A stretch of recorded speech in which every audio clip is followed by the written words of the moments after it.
Bueno, como les decía en el PowerPoint anterior, en este segundo archivo que da cuenta de la unidad número 3 voy a presentar muy someramente, porque la idea es que ustedes vayan y los lean, los análisis de tres analistas del discurso, argentinos. Yo voy a hacer una reseña bastante fuerte, pero la idea es que ustedes lean los textos y este archivo funciona como un panorama general marcando algunos conceptos centrales de estos análisis y por otro lado marcando algunas relaciones con el PowerPoint o sea, con los conceptos básicos de la unidad número 3, ¿no? Esto es para que vean concretamente la cocina, digamos, qué es lo que se puede hacer qué cosas se pueden explicar, qué preguntas se pueden plantear cuando uno está en un paradigma de análisis del discurso político y del análisis de la enunciación política como el que estamos viendo ahora nosotros en esta unidad. Hemos incluido 3 análisis que son estos. Primero el análisis de Ana Montero, que trabaja la noción de etos setentista en el discurso kirchnerista. Segundo, el trabajo de María Elena Kess, trabaja la imagen en el Facebook en torno al caso YPF en el año 2012 y el análisis de Manuel Pérez Zamora, que trabaja la idea de la contradestinación en el discurso de Macri y de Scioli. Cada uno dice cuestiones más complejas, yo solamente cito como lo que sería la idea central más genérica de cada artículo, ¿no? Ana Montero es una profesora de la UBA y digamos que su especialidad ha sido el análisis del discurso kirchnerista, su tesis de doctorado, ha sacado un libro y al final un día volvimos. Es muy buena la producción de Ana, ella es socióloga, pero después se dedicó al análisis del discurso. La investigación que ustedes tienen es un artículo breve donde ella se pregunta por cuál sería uno de los rasgos propios específicos del discurso kirchnerista, que es una pregunta que muchos politólogos y semióticos se hicieron con distintas respuestas, y su hipótesis principal es que un rasgo específico de esta identidad política es que establece una relación de recuperación con lenguajes políticos previos y en particular con el lenguaje político de la militancia setentista. Por supuesto, para esto tiene que definir qué entiende por militancia setentista, cómo otros autores han caracterizado el discurso de las organizaciones de los 70, cómo esta fórmula incluye unas organizaciones y excluye otras. Bueno, ella fundamenta esto y también es una hipótesis importante de su lectura de decir que ningún otro discurso presidencial antes que el de Néstor Kirchner había tenido este rasgo de recuperación de la militancia de los 70, ¿no? Porque si uno recuerda en Alfonsín está la teoría de los dos demonios, bueno, en fin, directamente Menem es un discurso donde predominan los tópicos del olvido. La militancia setentista estaría ubicada en el pasado reciente, implicaría también un pensamiento teórico acerca del pasado reciente, pero bueno, esta es la hipótesis de esta investigadora y ella va buscando las huellas de esta interdiscursividad a lo largo de los discursos de Néstor Kirchner. Y así ella logra demostrar una relación, en cierta forma, si lo pensamos desde el punto de vista de Verón, podemos decir que el discurso de ciertas organizaciones militantes de los 70 se puede considerar como una condición de producción discursiva del discurso kirchnerista. Está allí operando constantemente. Por supuesto, esto no significa decir que el kirchnerismo es los 70. Solo significa marcar una relación donde partes de un discurso del pasado reciente aparecen resignificadas en un nuevo contexto. Así que hay un trabajo de incorporación y resignificación que es bastante importante y que Ana va marcando a lo largo del análisis.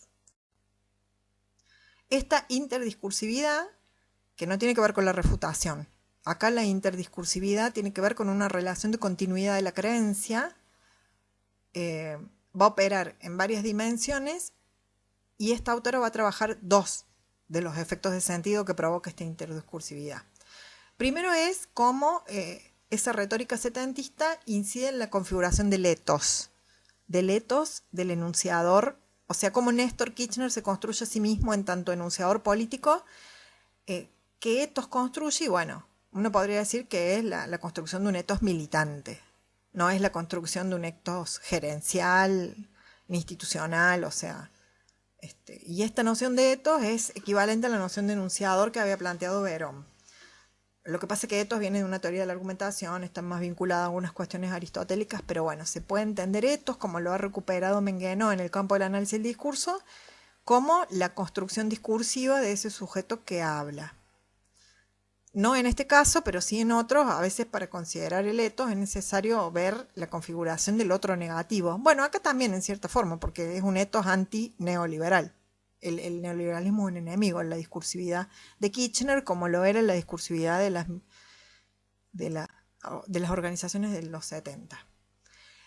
Entonces, por un lado el etos, y por otro lado, cómo la recuperación de estas retóricas implica una determinada concepción de la política, que básicamente está muy vinculada a la idea de lucha. La política es adversarial, es litigante, hay un enemigo, en fin. Hay un pueblo dañado, hay bastantes cuestiones que Ana ve. Entonces ella dice, bueno, a partir de esta relación con el discurso de los 70, en la discursividad kirchnerista voy a encontrar un etos militante determinado y a la vez una cierta concepción de la política. En cierta forma lo que hace esta autora es no solamente ver esas figuras discursivas del propio enunciador, del etos, del sujeto político, etcétera, sino también los sentidos, eso que Chantal Mouffe llamaba la matriz de sentidos de una determinada identidad, que en este caso es la política. Es como si semióticamente yo le preguntara al discurso o el análisis permitiera dar cuenta de qué es para nosotros los kirchneristas la política. En términos, no nosotros yo que estoy hablando profesora, digamos, sino para nosotros en términos de ponerse en el lugar de la identidad colectiva, ¿no? Entonces, para dar ejemplos rapidísimos, Ana va a ver que en la discursividad kirchnerista hay una construcción del militante como héroe, que hay unos tópicos vigentes como la intransigencia y la no neutralidad, que hay una idea de juventud maravillosa, que el propio, o sea, en los discursos kirchneristas uno va a encontrar la rememoración de la propia militancia cuando se era joven, ¿no? Esa rememoración melancólica, en fin, que es una construcción, no importa si verdaderamente eran militantes o no. El tema es que esa construcción está ahí, en algún momento tuvo consenso, es decir, logró provocar gramáticas de reconocimiento como efectos de poder, ¿no? Y también la idea de política como litigio. Ella, por supuesto, enumera muchos puntos más, son los que ustedes van a encontrar cuando lean el artículo. Pero este artículo trabaja sobre esto y sobre el primer periodo de gobierno de Kirchner. Luego, el etos que puede haber construido Cristina o el etos que haya construido Macri, por supuesto, completamente diferentes a este corpus que trabaja acá esta hora. El segundo artículo que incluimos es un artículo de María Elena Kess, que también es una semiótica, en este caso, de una de las universidades del General Sarmiento, creo. Este es un artículo raro porque ella trabaja Facebook y habla de la importancia de Facebook como un nuevo soporte para la difusión de discursos políticos. Hay mucho sobre esto, hay muchos análisis semióticos sobre discursos políticos en las redes que implican a su vez formas específicas de hablar que no tienen nada que ver con el acto partidario, etcétera. En primer lugar, la preeminencia de la imagen. Hay una segundidad dominante, hay una iconización, digamos. Bueno, nosotros no hemos podido desarrollar este cuatrimestre análisis de la imagen, aunque pensábamos hacerlo, pero de todas maneras el texto de María Elena me parece que es interesante. Ella lo que trabaja es cómo a través de la imagen, en los Facebooks de diferentes actores políticos, se configuraron sentidos en torno a una medida política que fue polémica, la del año 2012, cuando Cristina Fernández decidió recuperar, expropiar, nacionalizar YPF ex Repsol, digamos.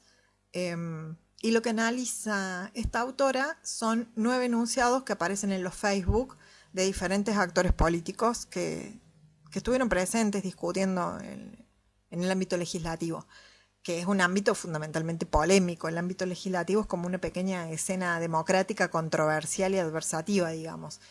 Sí me parece interesante cuando ella cuenta que hizo su tesis de doctorado sobre este tema, la discursividad y el conflicto de sentido en torno a la cuestión de la producción de la energía, y que en su tesis ella analizó 300 entradas de Facebook. Ese sería su corpus doctoral. Para este artículo, ustedes van a ver que ella trabaja, por suerte, pocos enunciados, donde ella analiza la dimensión polémica. Ya no es la configuración del etos, ya no es la vinculación con una cierta discursividad previa, sino que es cómo se da, cómo la imagen permite, digamos, articular componentes descriptivos, diría Verón, que son que alaban o repudian la opción por la nacionalización. Y entonces vincula la imagen con el género epidíctico, pero ella permanentemente va insistiendo en que la imagen funciona también en relación a la materia lingüística. Entonces me parece que estaba interesante que ustedes pudieran ver, porque hay muchos escenarios donde se da la polémica entre diferentes discursos que están orientados ya sea al elogio o a la censura de una decisión de un sujeto, ¿no? Este ensayo que ella presenta acá me pareció interesante porque son 9 textos breves en torno a una única cuestión. Entonces, de alguna manera se podría decir que se vincula no solo a la cuestión de las identidades, sino que está analizando el campo discursivo, cómo unos autores se refutan cómo unos actores se refutan a otros en torno a un único tópico o a una única temática. Y en un corpus de este tipo, poquitos discursos que establecen una polémica o una disputa en torno a un único tópico, uno podría analizar muchos otros elementos que la autora no tiene en cuenta, pero que quedan puestos ahí como ejemplo para el diseño de algún problema que ustedes puedan trabajar en el trabajo integrador final, que es en definitiva lo que estamos pensando, ¿no? Uno podría trabajar la triple destinación, los diagnósticos, los programáticos, los prescriptivos, qué significantes centrales están organizando esta materia, esta matriz. Por ejemplo, en energía se cruza con soberanía en unos discursos, pero en otros no. Entonces, estas cuestiones me parece que son interesantes. Bueno, el tercer y último artículo que tienen es el artículo de Pérez Zavala, en este caso un antropólogo devenido en analista del discurso de Rosario. Es una disciplina sumamente seductora que atrae a egresados de otras carreras, digamos. Bueno, ¿qué trabaja el señor Emanuel? Este es un texto, de los 3 textos, el que tiene más densidad teórica. Prácticamente la mitad del texto son los fundamentos teóricos. Se preocupa por definir teóricamente cada uno de los términos que va a usar. En este sentido es el resultado de una investigación bastante prolija. Y acá lo que tenemos es el análisis de una dimensión, que es la contradestinación, en los discursos de Scioli y Macri. Su corpus es ese, que pusieron en Facebook Scioli y Macri durante el balotaje de 2015. Establece unos días, un lapso de un mes, y allí él va a ver cómo cada uno construyó al adversario, y que por supuesto es una construcción relacional y antagónica, porque Macri construye al kirchnerismo y a Scioli, y Scioli a su vez construye al PRO y a Macri. Sí me pareció interesante plantear a Facebook como un campo de luchas discursivas y recuperar concretamente aquí, Emanuel lo hace, el sentido que le da a esta noción Angenot, lo cual muestra también como muchas categorías que venimos viendo pueden ser aplicadas para trabajar interacciones digitales y objetos completamente nuevos, digamos. Este autor, este joven, recupera la distinción que había hecho García Negroni diciendo que hay 3 formas de construir el contradestinatario.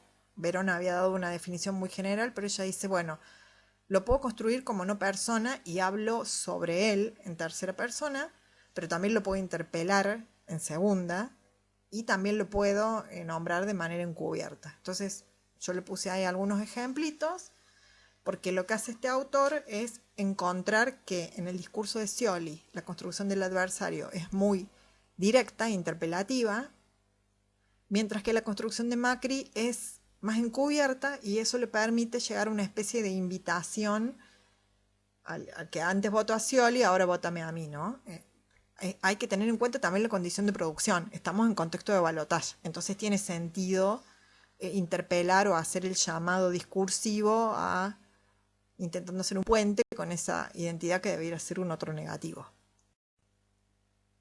Entonces lo que analiza este autor es la campaña, que es un contexto polémico por excelencia, es el momento más adversativo, más antagónico, más agónico, más conflictivo que se puede dar en un contexto democrático, cómo cada candidato construye el, el nivel de la contradestinación.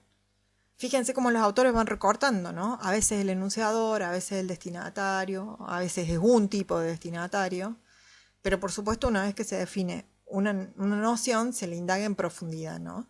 Y lo que analiza este chico es cómo estas configuraciones trajeron consecuencias a la hora de pensar alteridades e interpelaciones políticas y la ruptura con modos de interpelar políticamente que eran clásicos, ¿no? Porque se supone que la interpelación es siempre al partidario, como dice el propio Verón.